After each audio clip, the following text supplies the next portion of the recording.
Hello friends, வணக்கம். நாளைக்கு சித்ரா பௌர்ணமி அன்னைக்கு குலதெய்வத்துக்கு மாவிளக்கு போட்டு வழிபாடு பண்ணுங்கள். பொங்கலிட்டு வழிபாடு பண்ணுறது ரொம்ப சிறந்தது. அதனால் பொங்கல் வைக்க முடியலனா கூட மாவிளக்கு மட்டும் வச்சு போட்டாவது வழிபாடு பண்ணுங்கள்.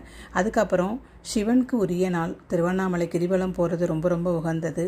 முடியாதவங்க சிவன் கோவிலுக்கு சென்று அவருக்கு தேவையான அர்ச்சனை பொருட்கள் வாங்கி கொடுக்கறது, அபிஷேகத்துக்கு பொருள் வாங்கி கொடுக்கறது, அந்த மாதிரி ஏதாவது பண்ணுங்கள். நாளைக்கு எந்த நேரம் பௌர்ணமி நேரம் துவங்குது அப்படின்னு பார்த்தீங்கன்னா 23ஆம் தேதி செவ்வாய்க்கிழமை அதிகாலை 4:16க்கு ஆரம்பித்து பார்த்தீங்கன்னா அடுத்த நாள் 24ஆம் தேதி 5:45க்கு அதனுடைய முழு பலன் செவ்வாய்க்கிழமை ஃபுல்லாக இருக்குது. அதனால் நீங்கள் ஏதாவது விரத முறை ஏதாவது ஆரம்பிக்கணும் அப்படின்னா நீங்கள் பௌர்ணமி நாட்களில் ஆரம்பிக்கிறது ரொம்ப ரொம்ப நல்லது.